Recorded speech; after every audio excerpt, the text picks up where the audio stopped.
aho kugira commissioninga isenereteji. Isenereteji neija kuba nehweraho mu kwosya kasasiro ya buri muringo kandi n'okuhweraho mu kwerinda eby'obuyonjo mu ishomero.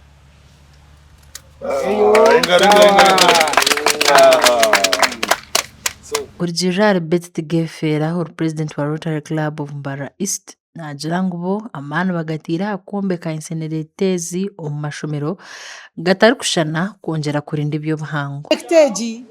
Actually, incinerators, it is what we call niyo signature project iyi turukora nka Mbarara East Rotary Club.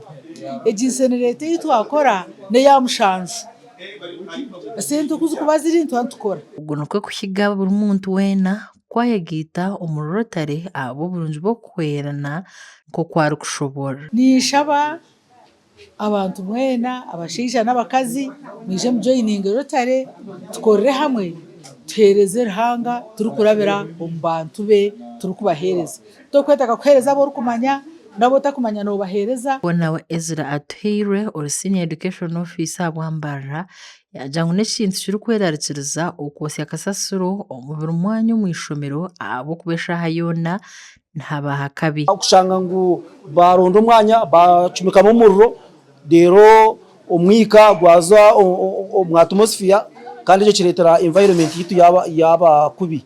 Ekyo nikyo condemned by the Ministry of Health kandi nanitwe aba Ministry of Education and Sports nitwe nitubakwasa. Gumya Joseph mukuru w'ishomero eri erya Demonstration Primary School yasima aba Rotary ab'omurimo gu bakora aha ishomero eri kandi ku barikuza kutunga okuhwerwa kuhango okurabira omu ntebe y'ekanisa ei baheebwa. Ashemerwa erizooba twa commissioninga project ya incinerator yayombekirwe aba Rotary Club of Mbarara East kandi tuteekateeka project